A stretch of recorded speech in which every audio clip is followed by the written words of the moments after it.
Welcome to the Managing the Smart Mind podcast with your host, Coach Kramer. This is episode 81. How to do science not just for scientists, but also for the rest of the world. With Scientist by Day, Science Batman by Night, Leah Elson.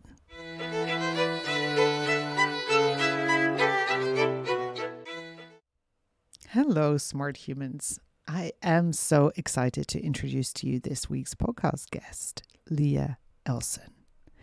Now, I don't even have enough time to describe everything Leah has done or is currently doing, but here's a short outline. She is a clinical development scientist, a nonfiction author, and a passionate public science communicator with a 14-year career in medical research.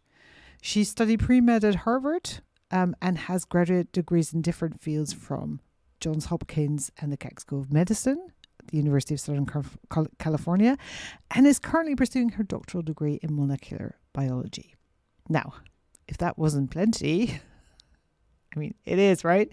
But she's also the creator and host of the popular web series 60 Seconds of Science and Real Science, and is, in a way, in her own words, a scientist by day and a science Batman, combating misunderstandings about science by night.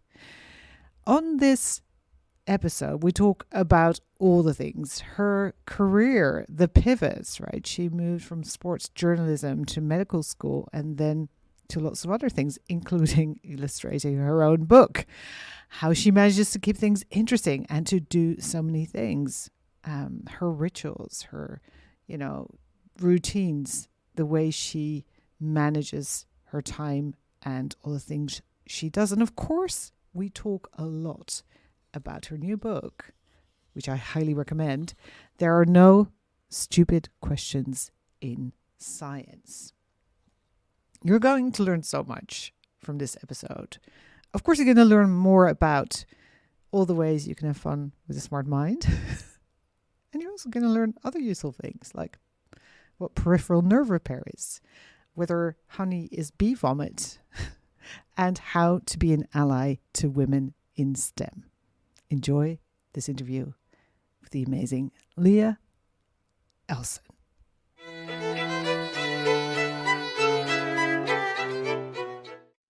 Okay, so oh my God, guys, I'm so excited to have Leah Elson here. We're going to talk about many things, including her fabulous book, which made me laugh so hard to spill my coffee over my keyboard.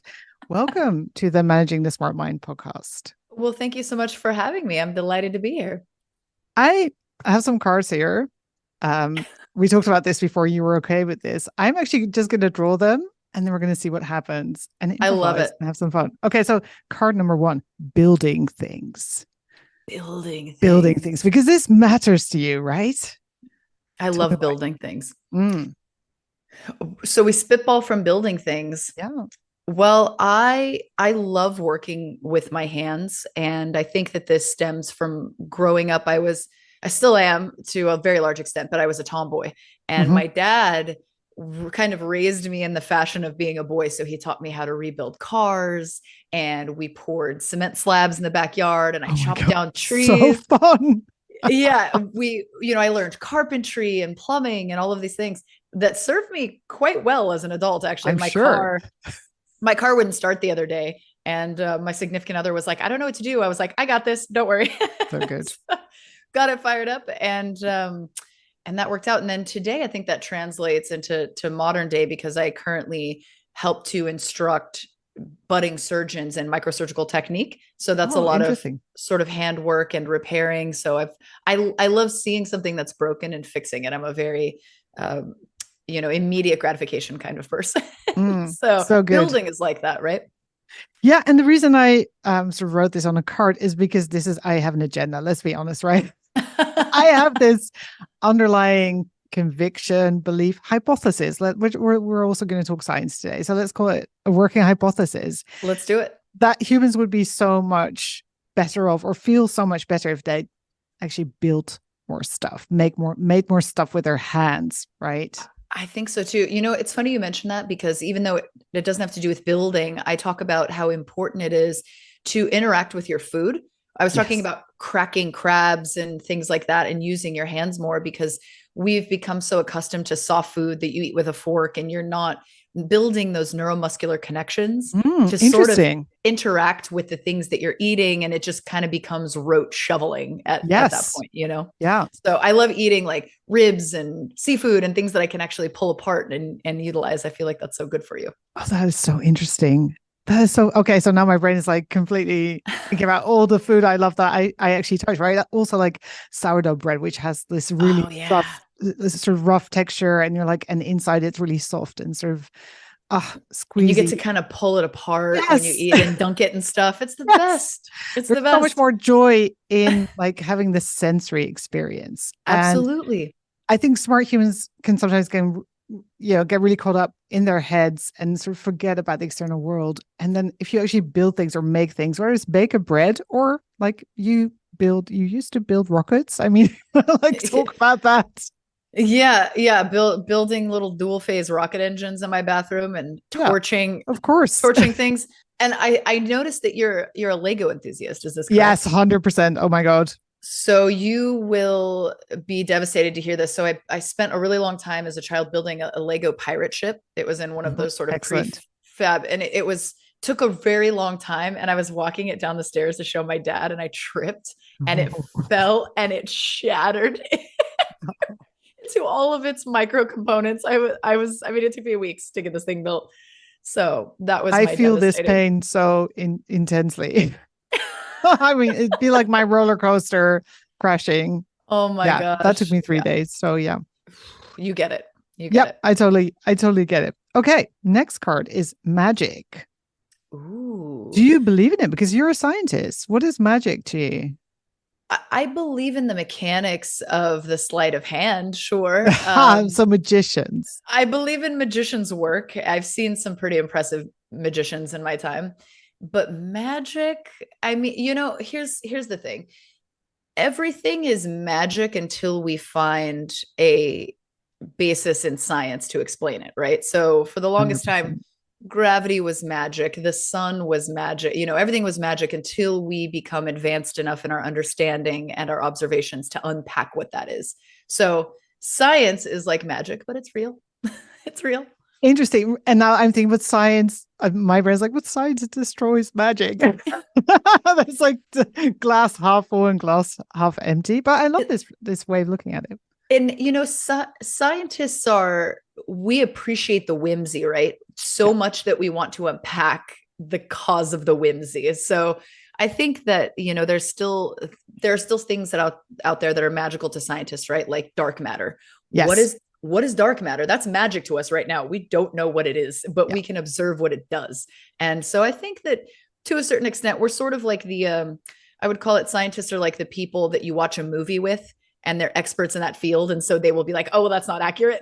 You know what I mean? Yep. But it's a different level of appreciation for the magic of the universe, right? Yeah. Because I think it's still insane. Like I can totally trip on, I don't know, whether it's a flower or even like water, like the way it freezes. I had fun reading about the question about ice cubes and like becoming slippery, ice becoming slippery in the book, because I can be obsessed, like, oh my God, water is insane. Even knowing how it works, it is still like ice and sort of liquid water being the same thing. It still blows my mind, right? It is it, just yeah, things like that blow the basics, that water vapor, water ice, and frozen water are exactly the same molecule. It's just they have different states of energy. That's it. that's it. they're, And they're and just the moving. experience is so different. It's So mad. different. Yeah. I love it. It's mad. Okay. Fake news is my next card. Oh boy. And okay, let's narrow it down a little bit because that is so broad. But let's talk about science and fake news. So there is contemporarily a proclivity for traditional media outlets to put up very inflammatory headlines Yeah. because it garners clicks, it garners views, and that's the basis by which they get sponsorships and money, etc. Yeah.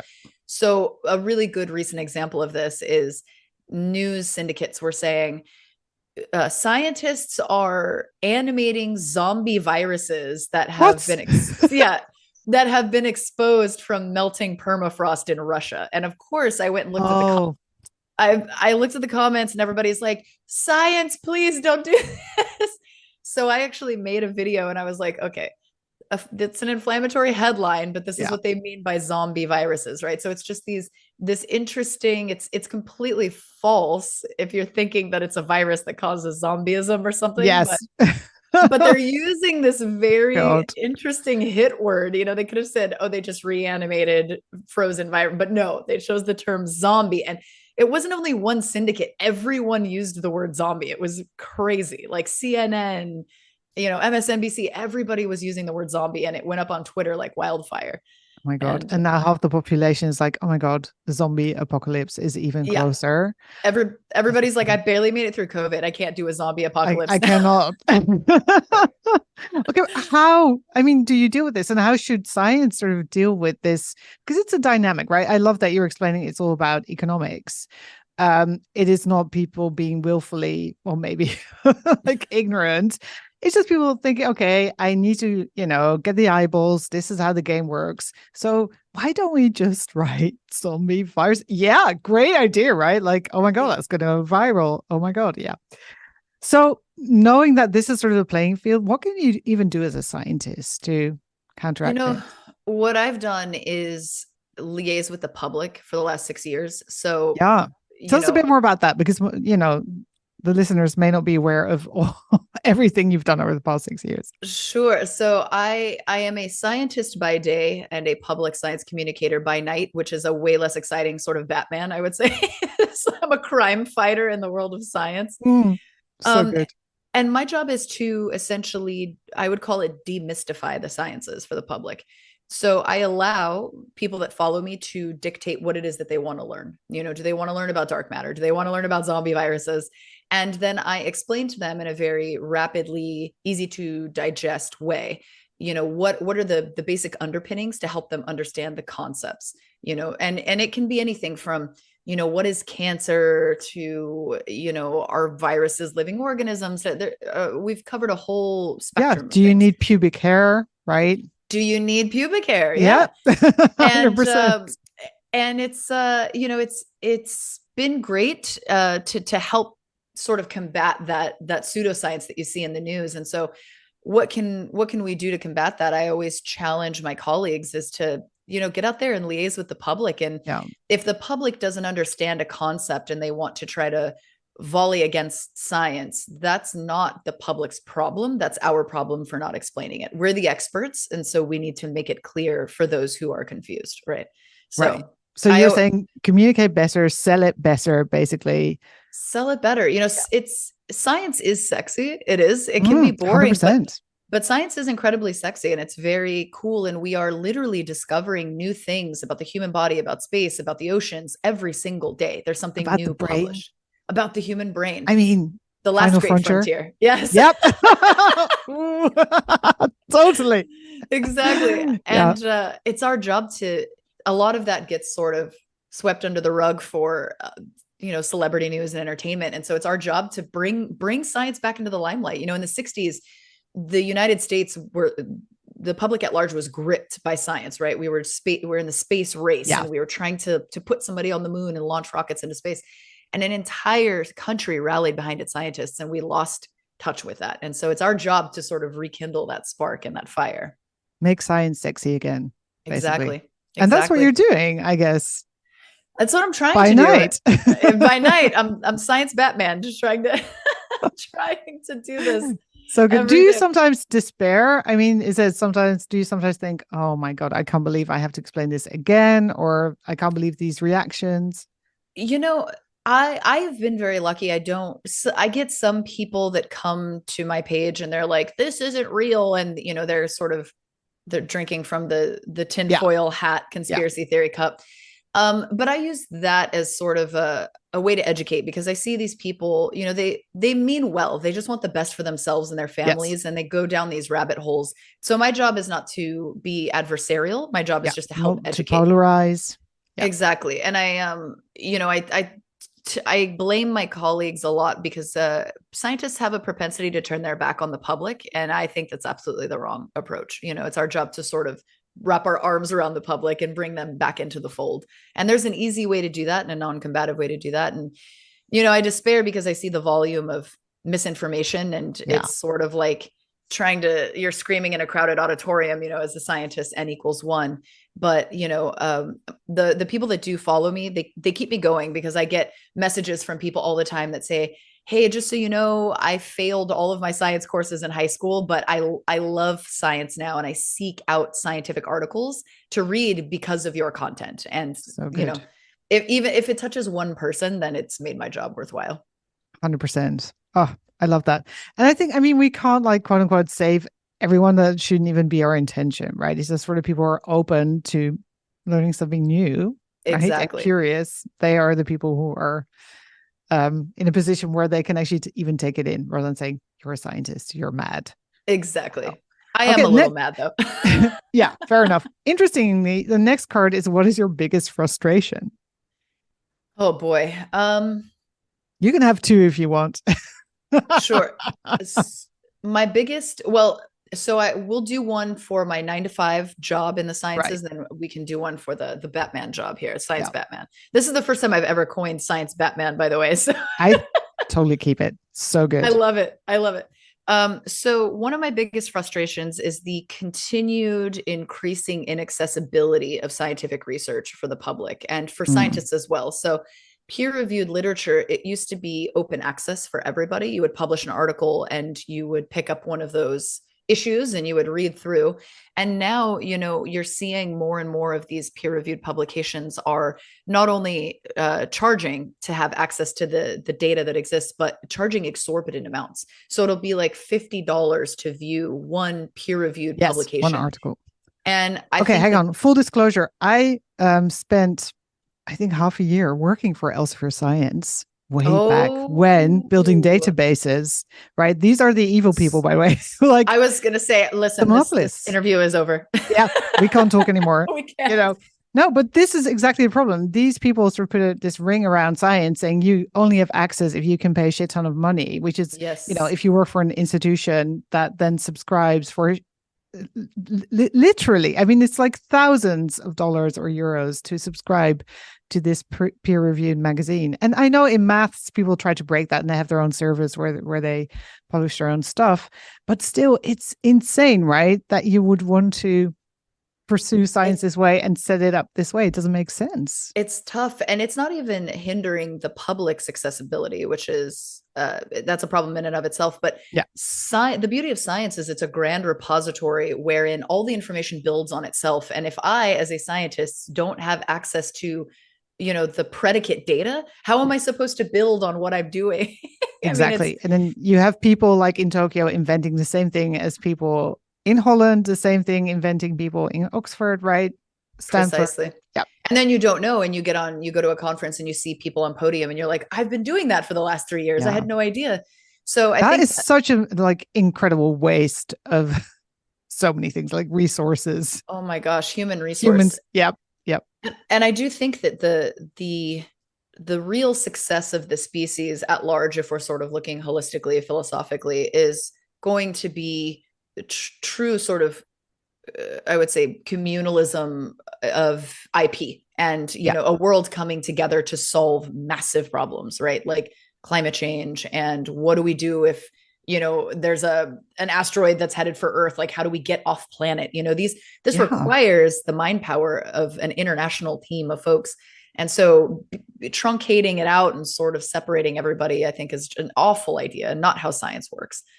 So what do you think stops people? I mean, of course, there's this amazing, God, I forgot his name, this comedian, published first the song, the cabaret song. I'll look it up and put it in the show notes.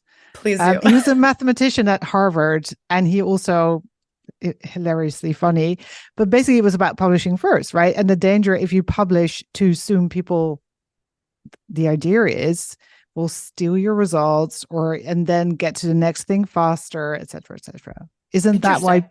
Yeah.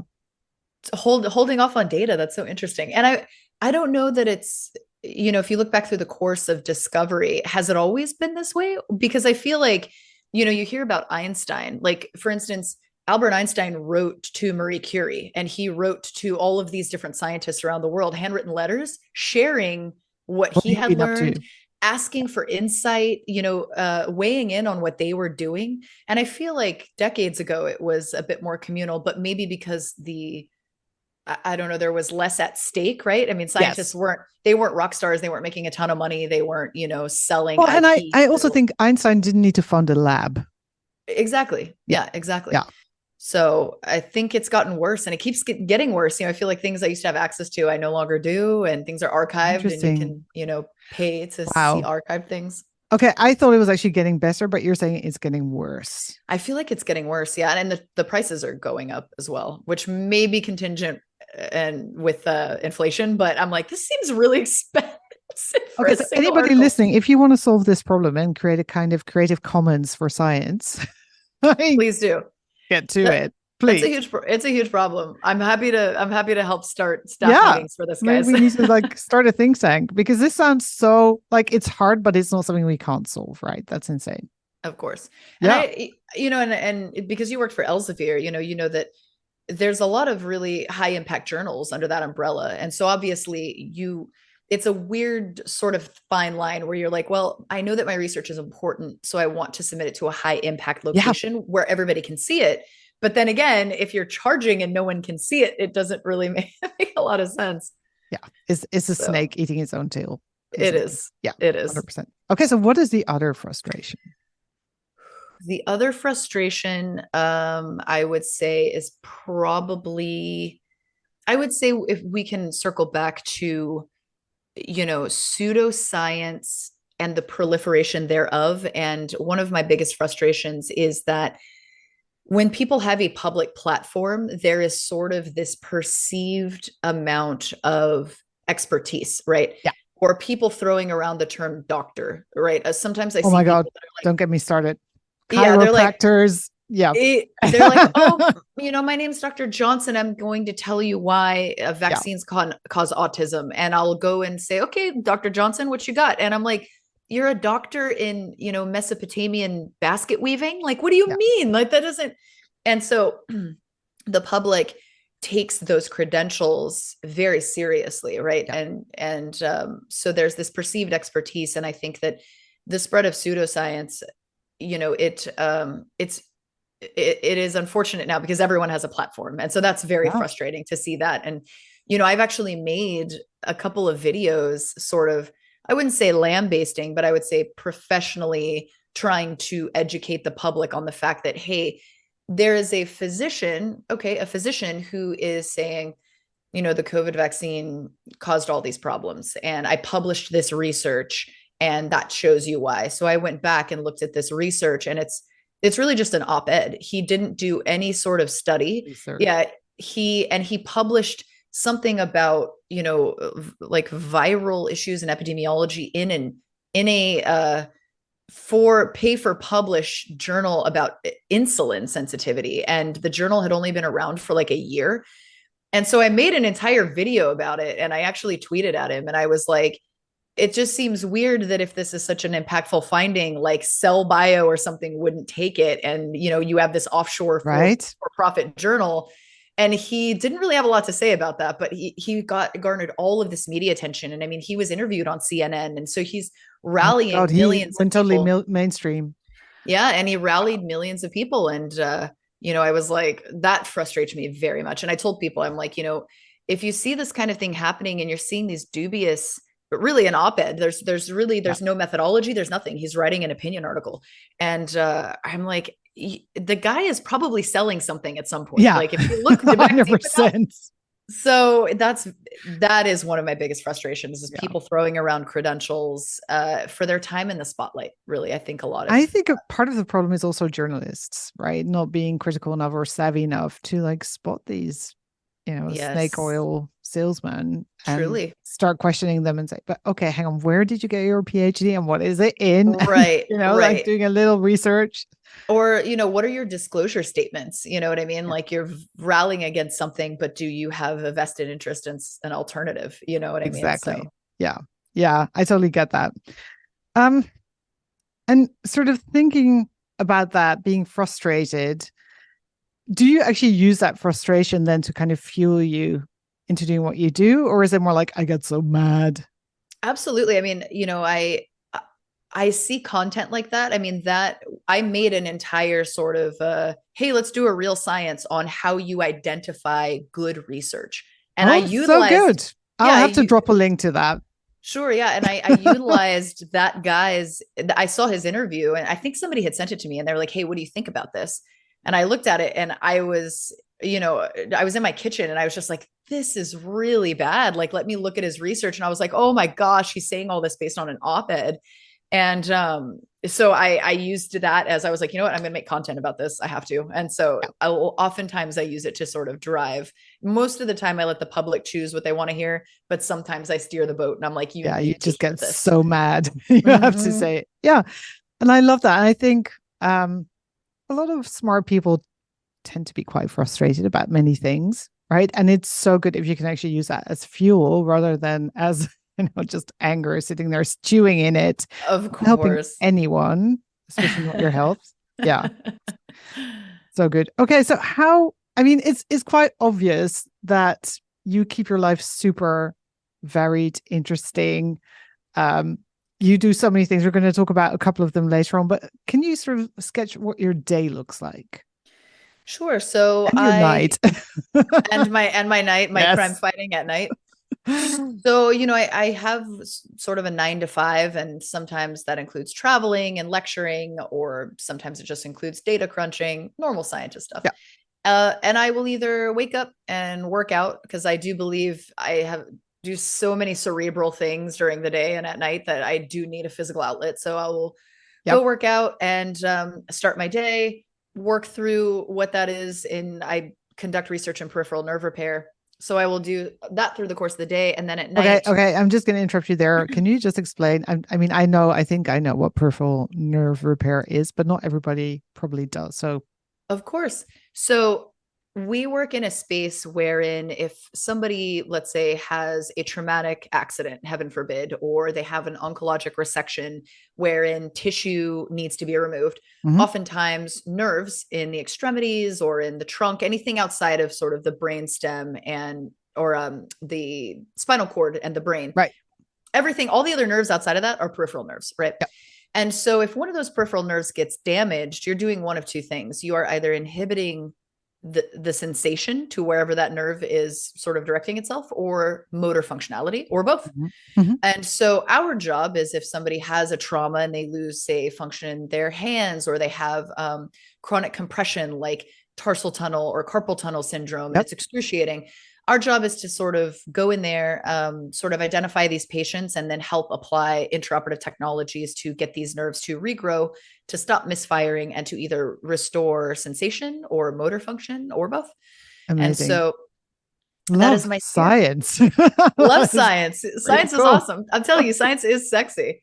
Yes, And 100%. so yeah, so my job, I specifically am in clinical development, and so my job is identifying these marginalized patient groups where maybe their repairs and their surgical outcomes have been very poor in the past. So I sort of come in and I triage, I talk to the surgeons, I say, what are the barriers anatomically, physiologically, what are the mechanisms of injury, and then what are we looking at, Mhm. how can I intervene as a scientist to maybe help with the surgical technique, what's being used during surgery, is there anything I can take back to R&D and say, hey, maybe we can use some growth factor here, or maybe we can do Yep. something to help this group of patients recover and have better quality of life. And so that's my job. I get to do a little bit of MacGyvering and a little bit I of was going to say, I mean, this sounds so fun. It's like this massive puzzle, but then also it sort of makes me think of what you did with your dad, right? You're also kind of still doing the repairing and all the Ex- things. exactly. Oh, So that's my 9 to 5, and then at night, I my public science communication sphere has opened up. So originally I started with just making video content on Instagram, and now that has extended out into TikTok and has now also included the sphere of writing books. So my evenings are diving into science apart from peripheral nerve repair. People ask me, Oh, do you talk about what you do? And surprisingly, I don't, but I think because it's kind of in the weeds. And so the public is not like, hey, can you explain to me peripheral nerve Yeah, repair? nobody ever. Can you please Never. explain? Except me Yeah, just now. exactly. Except for you. So thank you for giving me that You're layup. welcome. So yeah, so my evenings are typically spent doing science communication for the public at large. So Okay, now I think almost everybody who's listening is wondering how the hell. I mean, come on. Like you have a solid job, you have another solid job producing all this content, and you still lift weights. I mean, how? honestly, I was talking to somebody about this the other day. I have that personality type where if I'm not busy with a lot of things, I become very unproductive. Mm, Like if you were to take away one of my responsibilities, my other responsibilities begin to suffer. It's strange. Like interesting. when I have a couple of graduate degrees, and when I was going through school, I was a full-time grad student and working full-time and getting the books prepared. And, so I was still doing all of this at once, and I was so hyper productive. And believe it or not, my house is also really clean. So you would think you're like, oh my gosh, I, Insane. I bet she's a disaster. But Nope.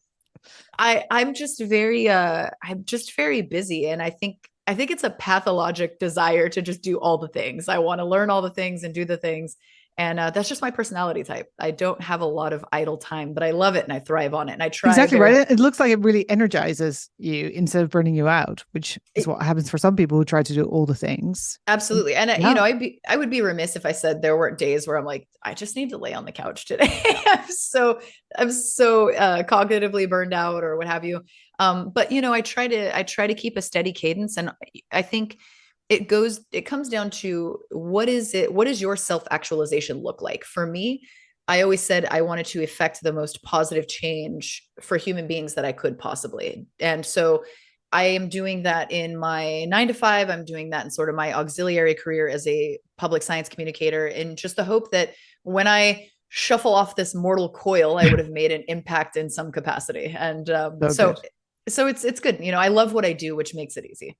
100%. And you have this deep clarity and connection to your why, which is also insanely helpful, right? So Exactly. I think for Exactly. most of us, like, I same love my job. I'm happy to start working every day, super excited. I will happily work on Saturdays as well. But that is because I love everything so much and I have such a hard why, right? And it's the same to help smart humans.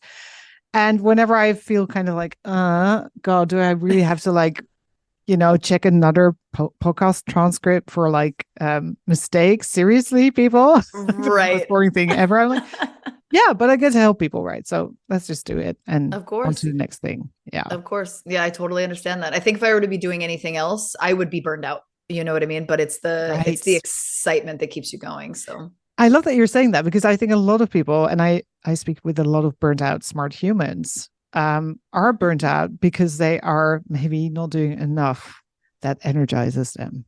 of course, of course. I've made a lot of hard pivots in my life professionally, and they were difficult pivots to make at the time because you're like, I have this one trajectory. Like, is it Okay, going to tell be us about the safe? pivots. Oh, sure. So, Yeah. the first pivot was when I was in college as an undergraduate student. I was actually sportscasting, and I was not What? pursuing science at all. So fun. It's so funny. So I've been an athlete my entire life. And, when you get into college, you're like, what do I want to do? I don't really know. And I'd always loved science and had a huge aptitude for it. But being an athlete and sort of being a ham on camera, it was an easy thing. And I sort of fell into sports journalism and was like, this seems like it would be really fun. And then, about a year and a half, 2 years in, my dad got very chronically ill. And I remember being on the sidelines, and I had incandescent lights in my face, and my production manager is behind the camera counting me down to live. And we go live, and I have the video somewhere, and I've got the mic in my hand, and you can see this moment. And if you weren't looking for it, you wouldn't notice it, but my Mhm. eyes kind of glaze over. And I remember in that moment very poignantly thinking, what the hell am I doing with my life? I could be doing something so much more impactful with my talents. And not to say sportscasting is not impactful, but with my No, particular with talent. your personal talents. Exactly. And so 100%. I left, and I had this really great trajectory in that career, and it was an easy job, but I wasn't fulfilled by it. And so I quit the very next week out of nowhere, and everybody was like, "What?" And did some soul searching and rediscovered my love for science. So that was my first hard pivot.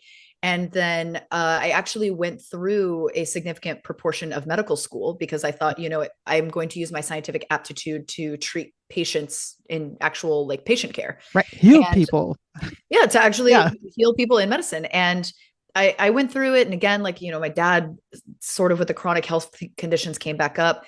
So I deviated out of it. And I had already at that point had a very long research career. So I was a bit later when I went into medical school. And I was like, I like upstream medicine. I like inventing and being dynamic and doing things. And I felt for my talents, I had a choice. I could either do patient care and affect maybe 12 people a day, Yeah. or I could be an upstream medical research and I could help develop or invent or innovate and potentially impact thousands and thousands of patients over the course of my lifetime.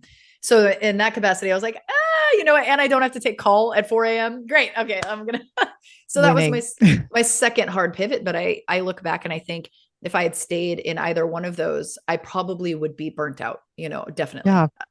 So Okay, quick question around that. I think that's going to be another card, but we'll just sort of cheat and take it now. Did other people, when you made those decisions, did you have a lot of people around you saying, "Oh my God, you're mad, you're giving up so much, look at et cetera," or were they like super understanding? no, my father, the first time when I decided to leave sportscasting, he was like, "You're going to do what? Like, you have this trajectory laid out for Yeah, you. This is like, you're already in it. Like, why would you leave?" And it took him a while to get on board. And then I really think that he didn't get on board with the transition until he came to my white coat ceremony in medical school and saw me like get the white coat put on me. And then he got it. And then, I told him I was leaving medical school, and he was kind of like, "But it's so difficult and stop so it. Yeah, competitive to get in, and you made it," and I was like, "Yeah, but I just don't know if this is like a great place for my talents and my personality." yeah, And so, I think now like he's okay with it. He's like, "Great, you're traveling to lecture and that's great." And so he's made peace with it. But I think I had a I had a friend that helped me in the big decision to leave medical school. He actually made it through neurosurgery residency and then left. oh my God. And neurosurgery residency, for those that don't know, is like the longest medical resident or surgical residency you That's can do. It's like nine insane. years. And he left and he started a biotech company and is doing fantastic and looks so happy. And I Good asked for him him. about his choice, and he was like, "Listen, do it. If you Yeah, have a doubt in your mind, do it, because your life is not worth it to just kind of go with the current. If you feel yeah. like there's something amiss, address it, really unpack it, and then move out." Like, and he went through medical school and all this long Okay, residency and can then you left. just say that louder for the people in the back? Yes, Like, seriously, absolutely. people If need to you hear this, right? if you have a pang of doubt, it doesn't matter how long you've been in your trajectory, move out. Life is so short. You don't want to waste another 5, 10 years thinking, "Well, what if I had just changed? What if I had just changed when I thought about it?" It's worth it. 100%. And I get people in my coaching practice who are then in their 50s and completely burned out and then have to make the change, right? So, or even if you're in your 50s now, it's never too late, of course, trust me. It's But never too late.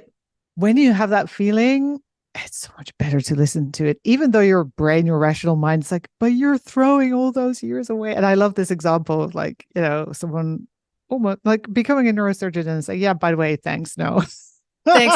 I'm gonna go start Bye. a company. And yeah, I mean, truly unreal. And it's important. And even, I get that a lot. People ask me, like, "What, I'm in my 50s now," or, even later. But we had somebody who pivoted out of their career into medical school and began in their late 40s. So they're not even going to Amazing. be a practicing physician until, like in their 50s. And Yeah, and they're happy, they love it. So don't let age be a barrier. Life, exactly. live life every day on your terms, not what society impresses upon you should be your Yeah. terms. And also realize that in this day and age, pretty much anything is possible. Anything, truly. It's so good that it blows my mind to think about like it's not that long ago that women were actually barred from science or from studying medicine, right? Like Exactly. Exactly. Or from now we can working do at all. you And know? now we get to do all the things. So bloody well use it, right, Of people? course. Seriously. Yes, please. Please do. We need more women in the sciences. Use that power. Um, I mean, this is almost like my next card is about variation and surprise and how you organize that for yourself. I mean, I think very cleverly you've already done that with just telling people like you ask me the questions because then Sure. every single day you get like a new puzzle to solve and it's always fresh, new, different, interesting. Very smart. You know, how do I deal with the element of surprise? I mean, one, I think for what I do, if we just take the context of sort of the element of surprise and what I'm asked, I feel a sense of obligation to sort of keep informed enough on what's going on in fields because I'm in a very niche field scientifically. Yeah. Not even peripheral nerve repair, but just human medicine in general. I mean, there's Yeah. so many other things. And, I've answered questions in space and I've answered questions in biology and chemistry and physics and human physio. I mean, everything. We've covered Yeah. everything under the sun. And, so I do try my best to keep up to date on what's going on, at least from a generalized perspective. And if I don't know, or somebody asks me a question, of course, I do a significant amount of research to get Sure. boned up on the subject. Um, but the element of surprise in general, I mean, whether or not that's in life, et cetera, I think that a lot of it is that I've been described by other people, and I think that it's very accurate. Somebody said that I have a thunderous sense of self, and Mm. I think that that helps take me through. I told you before we started recording, you were like, I have these cards. Is that okay? And I was like, I'm recklessly spontaneous. Let's go. Yes. And I am. And, this reckless spontaneity, of course, I'm sure has gotten me into trouble, but more often than not, it has led to other greater things, right? Like I was recklessly spontaneous when I decided to write a book. I was like, I should just write a book. And I did. I just did. I just decided and then started going down that route. And so a lot of it is just not being afraid of failure. A lot of it is not being afraid of the unknown and just being okay with being uncomfortable, right? Yes. Right. I always say the secret to success is being willing to feel very uncomfortable for You have to. prolonged periods of time. You have to. We get Right. so compartmentalized in our Yeah. spaces and you don't grow, neurocognitively, physically, emotionally, psychologically unless you are really good at being uncomfortable. Yeah. It's a superpower. Like Yeah. that is basically your superhero superpower. It could be like, I'm just so good at being very uncomfortable. I'm always that guy that's like, let's go on an adventure. Oh, like there's a strange snake on the trail. Let me pick it up, like as long as it doesn't bite Okay, me. that person. We're not going to be friends. Yeah. I'll be like, I, no, you could die. please leave it. But I think at some point when you undergo this process and this exercise of getting uncomfortable, pretty soon there's very few things that make you truly uncomfortable. It just Yeah. becomes an adventure at that point. So Do you think your weightlifting and your sort of the work you've done in sports has helped you build that resilience, like kind of being able to be uncomfortable? probably, yeah. I mean, I train in powerlifting, and so I'm mostly musculoskeletally uncomfortable all the time. Right? Like I'm always kind of sore and or Yeah. injured. Yeah. So certainly, and I think that that's a really good manifestation of building on something, something that you can see results of, because I think it's a bit more abstract when you're like, I want to write a book or I want to write a song or I want to learn how to play guitar.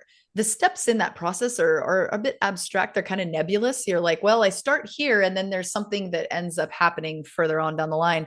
But with something physical, you're putting in the work and it's pretty easy. It's like I pick up this Yep. weight and I move this muscle and then I see that muscle get stronger.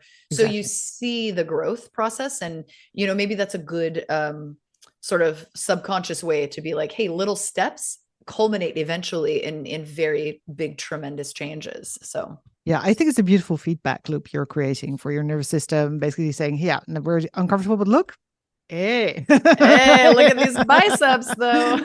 And you get quick feedback, right? Like quick results, which is why I always say to people, like, your goal, you need to really break it down into the tiniest steps because otherwise your Yes, brain is going to be like, yeah, no, fuck, we're not doing this. of We're course. not getting anywhere. And I'm sure you probably tell people the same thing through your coaching, but I always, because people ask me like, I can't believe you wrote a book. That's so crazy. I can't believe you did this. And I'm like, whatever your dream is, the only difference between like a dream and a goal is just that you set steps to get there. You know what I mean? 100%. like dare to people are like dare to dream, and it's like you just don't have Oh. steps, but you that dream is Yeah. attainable. You can do whatever you want. You just got to put the steps in motion to get there. It's nice to dream, but it's so much better to just get to it. Just plan it. Just plan it. Just Seriously. be reckless. Okay, so what happened with the book? You just thought one day you woke up and you thought, let's write a book.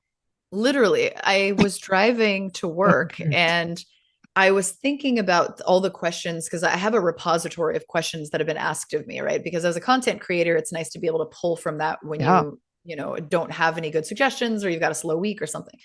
And I was thinking, man, you know what? What I do is so short form. This would be so great as a book, you know, and like it could be weird and quippy and quirky. And I was like, somebody should write that book. And then in the same sentence, driving to work, I was like, man, I should write that Duh. book. Yeah. Like I obviously. And, you know, Okay. so I was like, well, what does it take to write a book? And so I did all this research and I eventually decided to go the traditional publication route and I acquired an agent. We shopped the book out and then I eventually got a book deal and everything again, like from a dream to reality is just the steps in place. Yeah. And you know, the thing with book writing and what I like to impress upon people is that sometimes people get beleaguered by the the chances of doing something, right? Like, oh, but that's such a remote possibility. But it's like the possibility of achieving something is far more remote if you don't even attempt it, right? It's zero. 100%. And like 100%. writing a book, you know, agents accept less than 10% of the clients that reach out to them. And then publishers actually take like 1% of the books pitched. And so my chances were astronomically low in getting to this point, but they would have been astronomically lower had I not tried at all. You know, and Makes so I think sense. a lot of Yep. people get wrapped up in the, oh, like I'll never be able to do that. Like the chances are so slim. Well, The also what they completely ignore is the fact that you are actually in charge for of like how hard you try and how long you keep trying, right? It's not like, of okay, course. there's one throw of the dice. Oh, I didn't get it. Bye, right? I lost at the casino. I'm off. You can you know, apply to a publisher, submit your proposal or your manuscript, get rejected, fucking try again, people. This is how this shit Yeah, works. I mean, Yeah, J.K. Rowling, Harry Potter exactly. it was rejected like 13 times or something before It's she insane. landed. It's Yeah. insane. I mean, I So, was rejected multiple times before I got a right. hit. And you So have, so you made the decision, whether consciously or subconsciously, to just keep going until this book was a thing. Whereas most people would be, oh, I guess this was never meant to be. I got rejected, right? What were the odds anyway? So it's such a different attitude. And you are in charge of that, like how you show up for actually getting the thing sure. published. Yeah. And the question is like, how important is it to you? Because my fallback was always, well, I'll give it a chance, the traditional route. And if no publishing houses want it, if like 50 publishers say, yeah, we're not going to take it, I'll publish it myself. Yeah. I'll at least put it out there. You know what I Yeah. mean? What's it going to hurt? So you got to ask yourself, how important is it to you? And if it's that Exactly. important, you'll stop at nothing. Right. 100%. Okay. So what made you decide, which is another thing I totally loved about the book, to illustrate it? Because there's people, of course, don't know this, but there's these super fun illustrations that you made. I did this. So I'm not classically trained in illustrating, but because when you look at the grand repository of questions that are asked, you know, in the beginning of this interview, I was saying, you know, nobody asks me about peripheral nerve Yeah. repair. They ask me, why is the sky blue? And, you know, why do cats purr? And like, what's making the noise? Think these very childlike questions. And I think that it sort of pays homage to the childlike curiosity that we all maintain, even as Yeah. The adults. wonder, right? The Like, the what the hell wonder. is the cat doing? I was so happy to read. I read that. Like, I'm a cat person. I was like, oh my God, I never knew. Yeah, By the and way, we're not going to tell. You'll have to get the book to figure out why cats. it's a Are. secret. Um, but I thought to myself, you know, this is going to be an odd book because I'm a bit of an odd person, and I knew that my author voice was going to be kind of sarcastic and a little bit bizarre and you know, kind of funny. And I was like, you know, because these are so childlike, I'm going to illustrate. And what you can't see in the book, because those illustrations were digitized for print to Mhm. make them clear, but every single one of those were illustrated in crayon. Oh my God, And that's so, brilliant. yeah, crayon and Crayon and Sharpie, ink, or just crayon. crayon and Sharpie, and Oh my God. like a carpenter pencil. Like I didn't even have Yeah, yeah, yeah. illustrating pencils to sketch. I just had like a box of carpenter pencils. So fun. on like I bought my sketch pad. It wasn't even like a nice sketch pad. It was like a kid's drawing pad from like Walmart for $2, you know. And I was like, I want to do this in crayon because it's the questions are all childlike. It's a book for Yeah. adults, but I was like, how quirky is that? That would be so funny because that's my sense of humor. Like, isn't this going to be funny? And then of course, I feel like a lot of publishers when they saw it, they were like, what is this? But my current publisher got it and they were like, Good. we get this and they love it. And They're so so funny. They're perfect. And even though the book is meant for adults, I would highly recommend people read it like with their children or with their nephews and nieces because, seriously, kids another reason it's so great. These are questions kids ask. Like, why is the sky blue? And the parent will be like, yeah. yeah, Why is the sky blue? good question. Yeah, it's Mm. and yeah, and there's the question about are there more colors that we can't see, or is the color red the same color red that I see that you see? Is it the same? And there's some pretty surprising answers in there, but I I think when actually haven't happened to have like studied color theory for a very long time, and it just completely blew my mind. you're like Like, my color theory means nothing, everyone's seeing something different.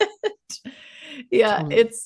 it's wild. And yeah, I wanted to my entire goal of public science communication is to make it relatable. And so, when you think of an illustrated science text, you think of force vectors and, anatomic sketches. And these are all very silly cartoon renderings that are tangentially related to the passage. They're just Yeah, meant to be silly. And there's little and Easter fun. eggs and fun, to make science fun and relatable.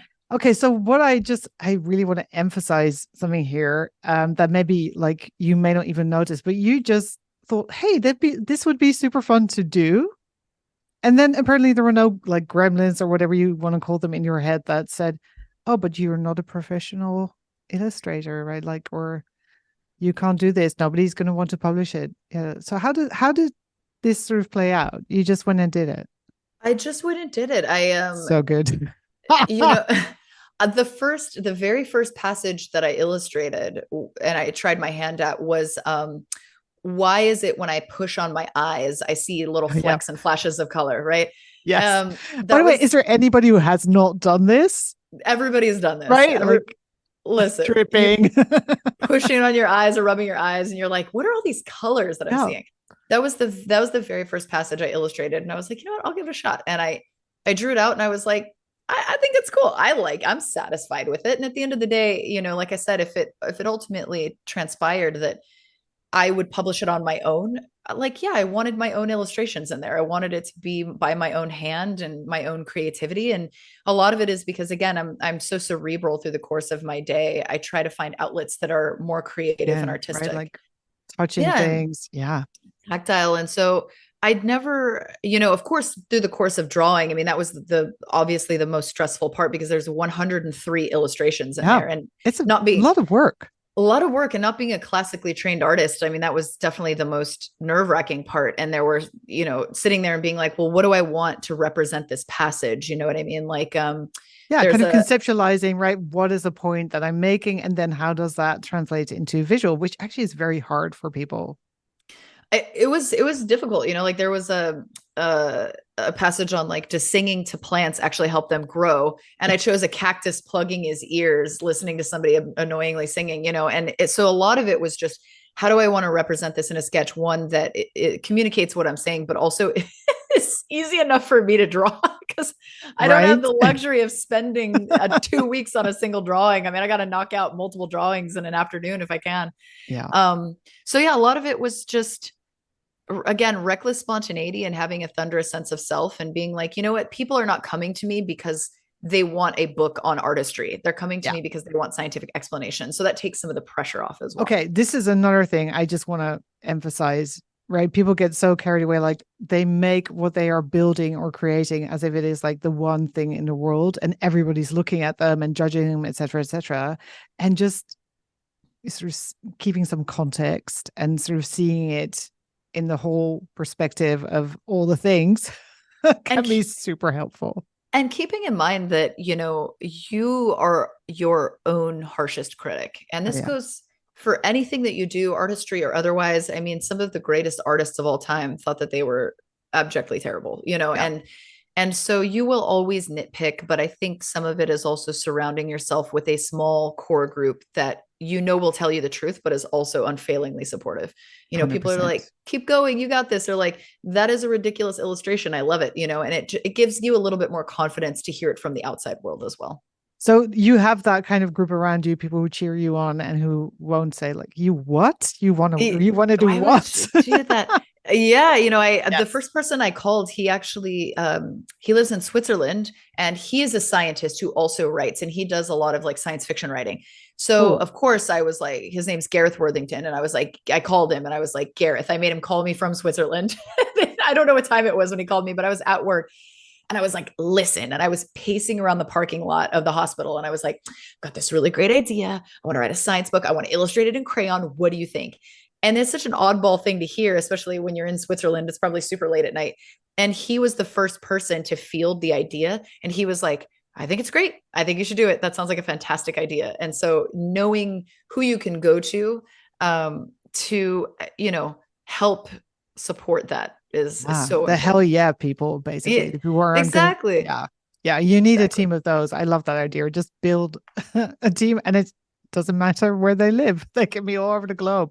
It doesn't matter. Yeah, It doesn't matter. Yeah, yeah, and so you know there we do you can recognize who naysayers are, and that's yeah. their personality type. Nothing against them, but Yeah, or that's not sometimes the. they want to protect you, right? They love you, but because they Mhm. love you so much, they're like, "Oh, but don't try that because you might be disappointed, and You I don't want don't to want get you to." hurt. Yeah, Of course. yeah, So, you know, maybe don't go to that person first, like yeah, get gassed up by the people who are like the 100%. gung-ho people first. And then, you know, if you want some critical feedback, kind of So good. selectively. Okay, one spoiler about the book. I'm just gonna like hint here, and then we'll talk about it a little bit later in the Spoil away. podcast. Listen, No, we but don't listen, no, no, but gatekeep. we're gonna save it until a little bit later in this episode. But the one that blew my mind is honey actually bee poop? Yes, that Okay, is so chew on that for a while, people, and then we'll reveal whether it is we or not. we can talk about that, you know, and I knew that it wasn't when I wrote that passage, but when I finally researched it, I was like, this is so bizarre. This is so bizarre. Okay, don't tell me yet. Don't tell us We yet. won't say. We'll wait. First, first, do you have any like specific systems and structure to keep this entire madness that is your life, keep it going? I mean, the one thing that I did when I was writing the book, which I'm glad that I did, I had a deadline that I had to meet. And so one thing that I employed, because I am also kind of an ad hoc biostatistician, so math speaks to me, is I was like, okay, if I have this many days to reach this deadline, how many pages would I need to write every day? And so I kind of kept myself in check in that way, you know, and if there were some passages obviously that required a bit more research on my end to communicate properly, like one of the passages is, why can't anything travel faster than the speed of light? Yeah, And there are, I mean, this is very complex theoretical yeah, physics underpinnings. And, you know, there's a couple of different explanations. And so I had to think, which one do I want to go with? Which one is going to hit with the public the most? And then, I mean, that passage stressed me out. I had to read and reread and reread all of these dense articles to try to whittle it down to a page and a half. And so, you know, obviously, like you get backlogged on something like that. You're spending days just doing one passage. So you got to try to make that up somehow. So that helped keep me organized for writing. But I have two different calendar systems. So hmm, I have a calendar for work through Outlook, and then I am a big color coder. So I have a paper calendar for sort of my Batman science, hmm, and I have one color for, you know, book stuff. I have one color for, you know, like something like this, like doing an interview. So when I right, look at it, I'm like, okay, cool. I have 4 interviews this week because I have 4 things in pink and I can look at them perfect. specifically each day. Yeah. So color speaks to me quite a bit.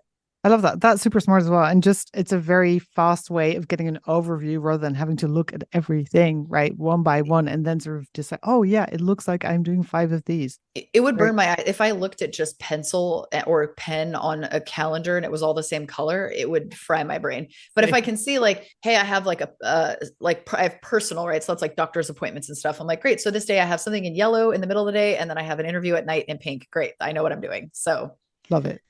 Do you have any rituals or routines that are super helpful that you'd like to share?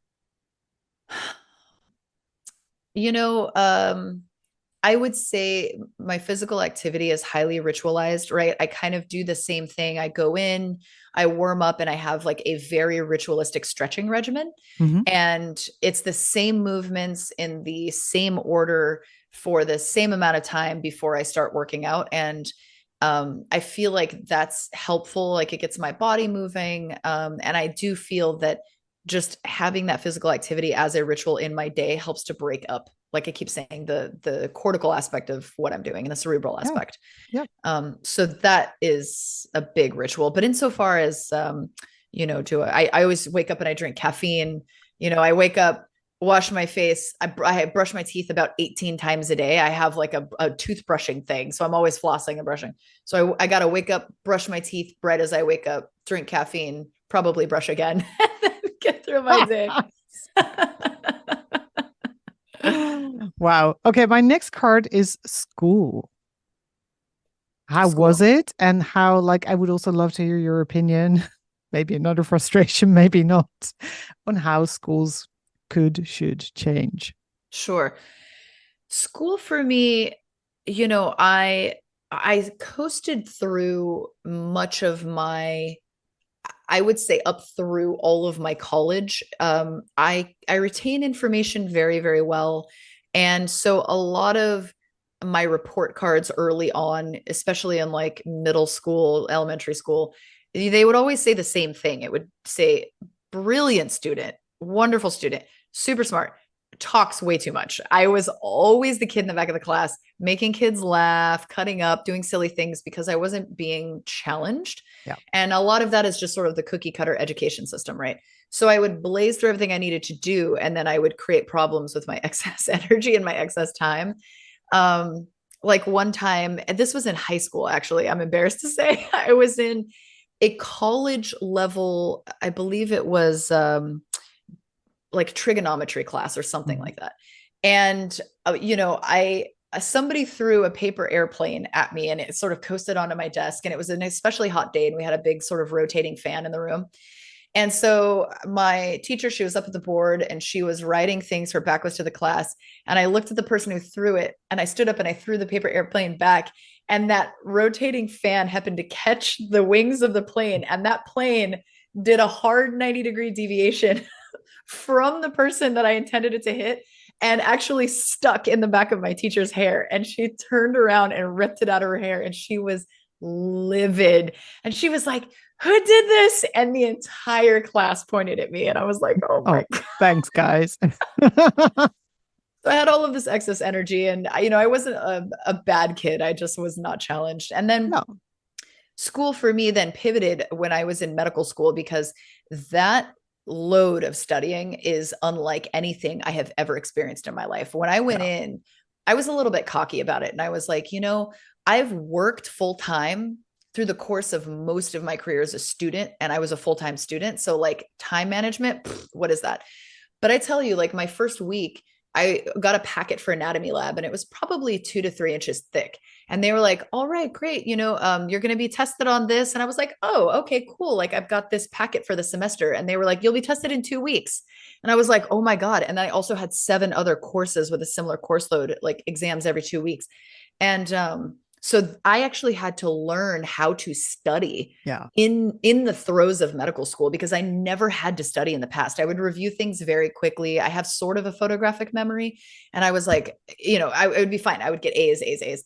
And then I got to medical school and I was like, oh my God, there's just so much volume. There's no way. And so I had to create and pivot as an adult and figure Yeah, out how to learn study. to how to study. Right. I think most listeners, again, this is going to resonate with. They sort of Mm-hmm. coasted through school and then they get to college or university or whatever you want to call it, and there's this massive shock, and you're like, "What the hell Yeah. just happened?" Oh my gosh. Yeah. And then you have people who are blazing past. Yeah, I had a friend who, I crushed the MCAT. I did so well on the MCAT and like, blew that test out of the water. And then she would smoke me in the exams during my pre-medical courses because she just knew how to study. And I was still trying to cope with how Yeah. do I study with this material. And eventually I landed on, making an enormous poster board, and again, colors and drawing, doing little sketches. Visuals. Yep. And then I would have this these 3x5 poster boards for every exam. And on the exam, it would be like, okay, what's the antibiotic that treats X, Y, and Z, or gram-negative bacteria? And I'd be like, okay, gram-negative was in green. It was on this side, and there was this sketch. And that's how I would whittle it down. So if anybody's struggling. Isn't memory fascinating? Like, you obviously have a very visual, spatial memory. Very. Like, the reason I hate Kindle, I get the concept, but I remember exactly where a thing is in a book that I've read. Like, physically. Yeah. I don't have that on Kindle. That's just how my brain works. And then I can't find the page because I don't have that reference of like, it was this thick. It's this much in.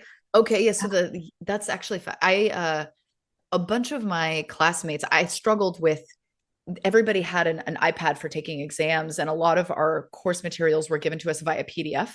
And everybody was like marking stuff up with their stylus. And I felt that even though it was the same mechanism of highlighting, I wasn't, I don't know, engaged or something. Yeah. I couldn't do that. It's different to your brain somehow. So I had to print it out. And even though I was doing the same highlighting, I don't know, there was something about having the packet in hand and flipping through it that was easier for me. I don't know. Exactly. I wish it wasn't, because I had stacks and stacks of paper laying around my apartment. Yep. Lots of dead trees. Lots of dead trees. What are, do you think, and this is going to be fun, I think, as well, like the biggest neuroscience myths that need to be debunked that people may still believe? Interesting.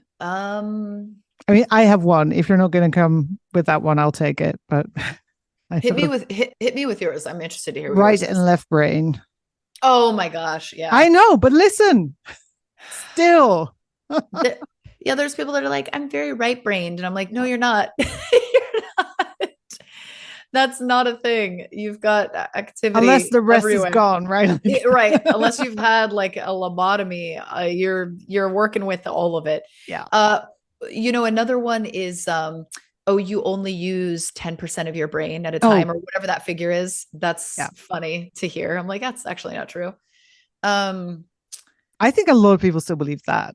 Yeah. I think a lot of people are also under the impression, and I don't know if it's a cop out, but that once you sort of become set in your ways, or you learn how to do something, or you're out of school or something, that is how your brain has solidified to function.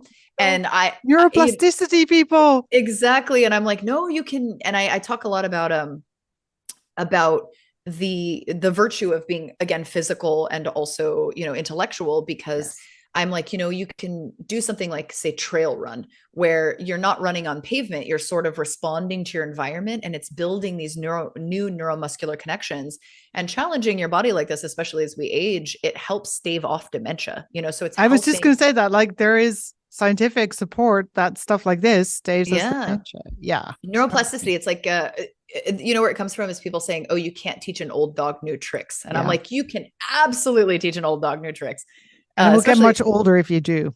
Yes. If you don't, like, it'll get old very rapidly. It will wither away. Yeah. So I think that's a huge myth, is that there's some sort of like solidification that takes place when you're no longer a child. And then you're done, and like, oh, I can't learn a language because I could when I was 12. And I'm like, no, you can now. You just got to sit down and apply yourself. Yep. Just do it.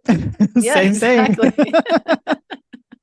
Okay. My next card is being a woman in STEM. Yes.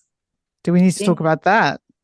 Yeah. It's, so in the space of being a researcher, about 30% of researchers worldwide are women. So that is a tremendous asymmetric imbalance between genders. And I have found, just through being open and discussing things that have come up through the course of my career, right? There's obviously been, not a vast majority, but there have been people in my life that have tried to take advantage of that, right? Men that were in a position of leadership. And I have, I've only had one female mentor through the course of my 15 years as a researcher. And that's, that's strange. Most of my male mentors have been wonderful and supportive, but there have been a couple that have tried to take advantage of that in a way that's like very inappropriate. And obviously I've been sort of very open with that, with a public presence, because I think that there's something about science and medicine that people have a tendency to canonize that sphere. Like, oh, of Yes. course, nothing would happen in the sciences or in medicine. Like, these are doctors. And it's not different, And so, We're humans. we're humans. And Yeah. I posted a video on TikTok just giving full disclosure, like, hey, with my public platform, I want to let you know that like this has happened to me as well. And knowing that I'm very boisterous and I have a lot of confidence, and I'm not a person that would be a social target for those kind of Yeah, you're advances. not easily intimidated. Exactly. And Obviously. yet Yeah. if it's going to happen to me of all people, Yes. it's going to Yeah. happen to somebody who may not be as outspoken or maybe a bit more reserved or quiet. And I was shocked, not shocked, I would say, but saddened to see the number of, I'm talking like hundreds of comments of women saying like, you know, most tragically, I left science because of Yeah. this. I was a physicist and I left because I couldn't do it. Or, I'm not in science, but I'm in, the armed forces, or I am in, something and I no longer do, or, it took the joy out of it for me. And so being a woman in STEM, there are still challenges. There is a light, I think, that is beginning to come through. I work in a very supportive environment now, wherein a majority, I would say, or a significant amount anyway, of the PhDs where I work are women. Mm. And the CEO of my biotech company is a woman, right? So Yay. you're talking a tiny, tiny minority. And so I see it changing, but that doesn't mean that we still don't have a very long way to go.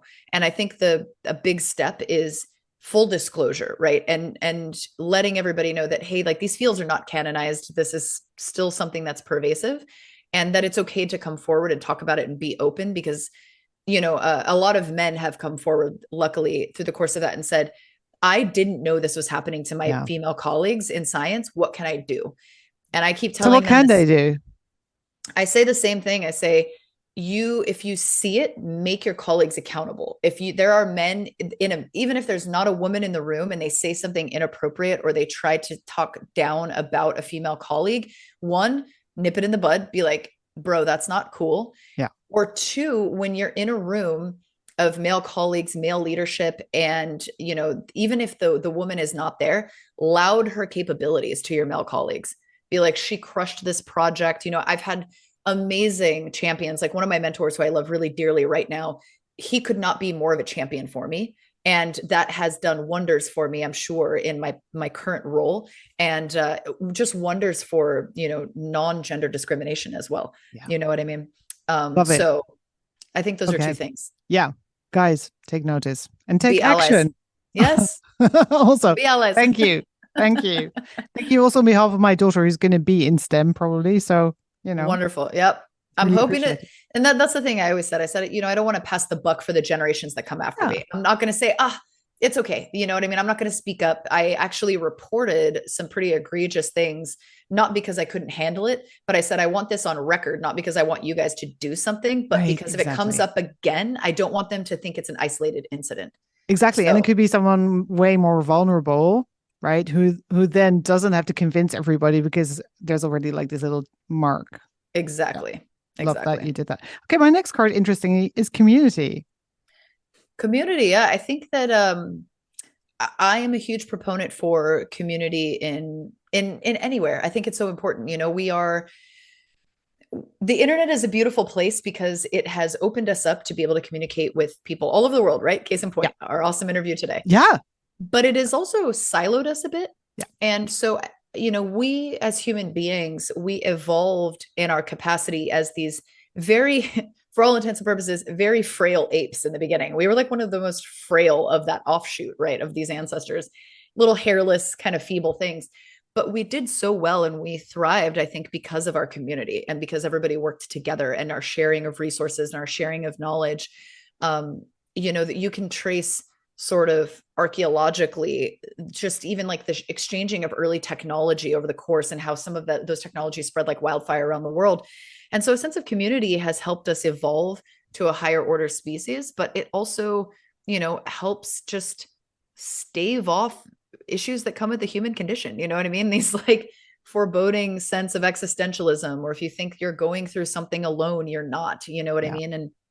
And that's why I'm such a big proponent for coming forward about things that I have contended with, like being a woman in STEM, and trying to reach out and find that community or find people younger than me to let you know, like, hey, you're not alone, you're not isolated, even though we're becoming a bit more siloed in this modern world. I think it's important to touch base and reach back out, because I've become very introverted as I get older. I have a very extroverted, like boisterous personality, but I power down very quickly in a social sphere. And I'm like, okay, wow. And so there are often times where I'm like, I really don't want to go to this function because I know it's going to be draining. But every time I do, I'm always so glad that I did. And so finding community and maintaining community, especially in the modern world, I think is very, very important. I couldn't agree more. And what you said just now, right? Like, even if you're like an autistic introvert like me, right? Even of course, it depends on the setting, etc., etc. But I usually am delighted to meet new people. Today And is you a always, case in it point, always, right? is that ever foreboding for you where you're like, oh my God, I don't want to go to this Yeah, function with all these people. always, And always. then, Listen, and then it's always awesome. You're like, it's oh, not I'm so always glad I went.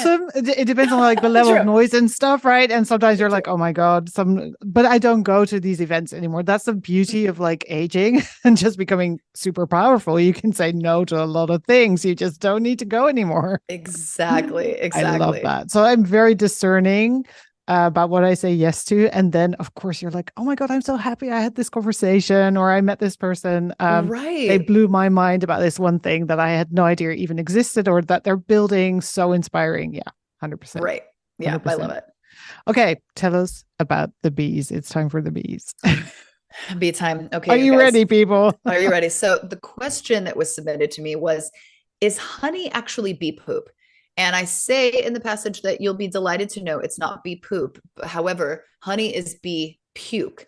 And it's not just a simple sampling of bees collect nectar in their mouths and then, they regurgitate it back in the honeycomb. It is this I mean, incredibly, that would be like already, I did not know this. I was that's like, okay. that's Okay. already quite strange, right? And some people know, like, I think some people are like, I think honey is like derived, there's like bee spit involved in it. So what actually happens is that there is a sort of bee that collects the nectar from the flowers, swallows it, and it goes down into its stomach. And that nectar gets churned up with a bunch of digestive enzymes. And then in turn, that bee flies back to the hive, and it doesn't just deposit that honey into the little honeycombs that we're used to seeing. It, in fact, vomits that honey into the eager mouth of another bee. This That bee then, in turn, churns that nectar with its digestive enzymes. That bee then might go and vomit that honey mixture slurry back into another bee. And this chain is will like continue. aged whiskey or something. Exactly. Yeah. Double barreled for full body, right? Double bead. And so these bees will continue this chain until they feel like it's ready. The bees are like, okay, this is I don't know, thick enough or gross enough. And then they will basically vomit. The final bee will vomit that nectar slurry into one of the little cups in the honeycomb. And then the bees will beat their wings around it to fan it and thicken it up and kind of evaporate some of the excess moisture.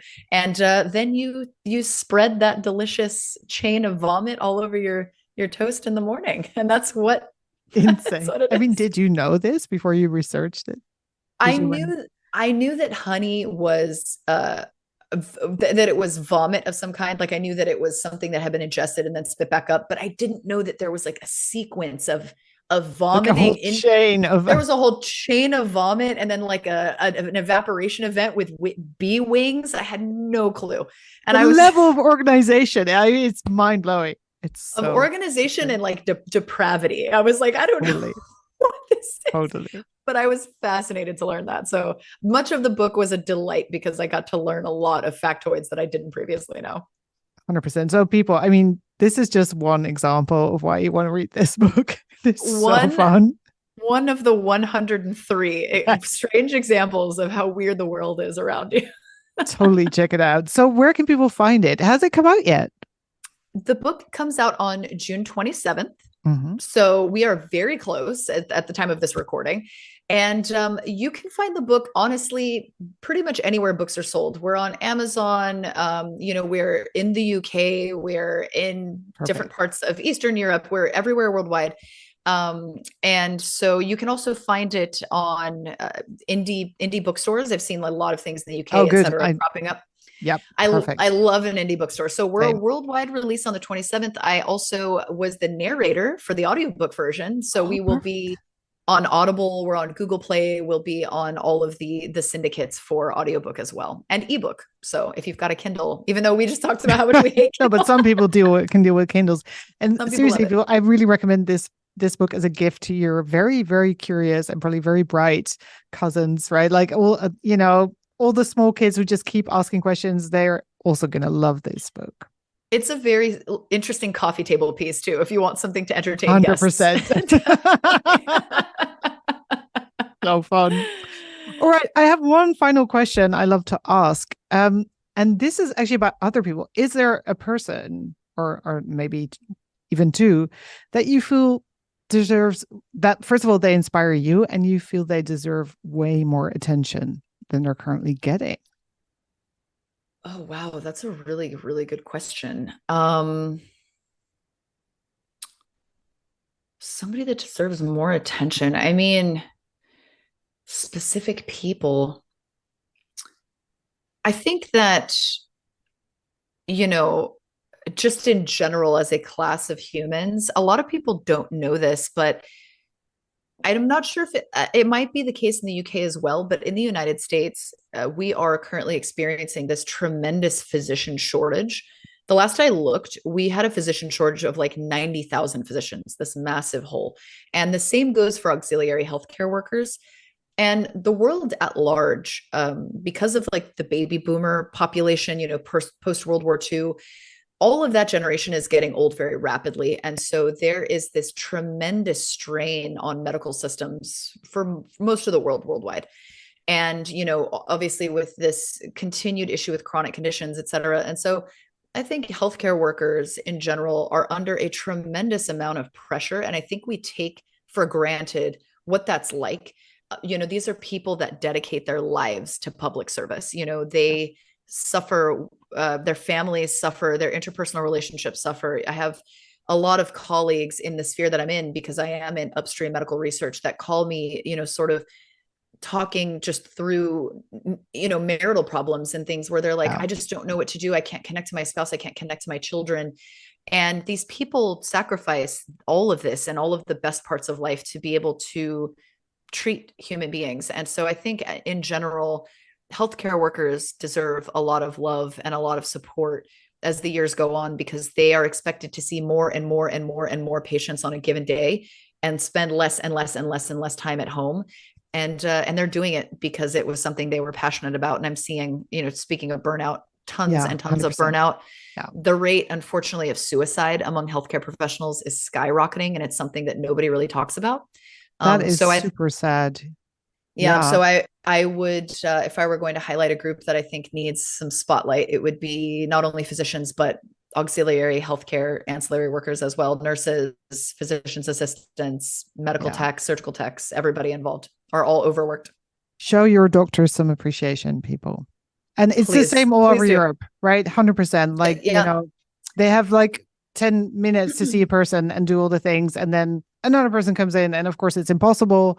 So they yeah. end up staying at the clinic for hours and hours and hours. And And it doesn't I work. think sometimes patients, they don't know that context, and so they're like, oh, my doctor seems short with me, or they didn't spend time with me. And it's not because they don't want to. Like, please believe that if your physician had the time, because they thought going in that they were going to get to connect to their patients, that's why Yeah. they did it. Yeah. And you have to understand that physicians and surgeons and nurses, they're just as unhappy with as little time that they get to spend with you as you are. They truly are, because they went in it to treat humans. And the fact Exactly. that they are expected not to is a huge point of contention for everybody. And so hug each other, support each other out there And if also you write can. angry letters to the insurance companies. Yes, absolutely. Please, please, en Or masse. write to your MP. I don't know, whatever. But that is, of course, like a bigger cause of the problem. But yeah, I Yeah. love that. I appreciate your healthcare workers. All right. Yeah. Thank you so much. This has been such a blast. So Yes, thank you for fun. having me. This has been so fun. Thank you, If listeners, for listening.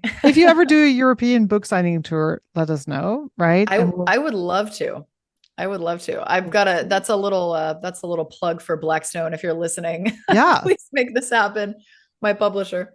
100%. That would be so fun. Okay, so guys, check out the book. Check out your website, your TikTok, your Yeah. Insta, all the things. The easiest way to find me, and you can Google me, Leah Elson, leahelson.com. I try to make it easy for you guys. I'm everywhere. You can find me pretty easily without too much struggle. So All right. Thank you so much. thank you. Have a great day.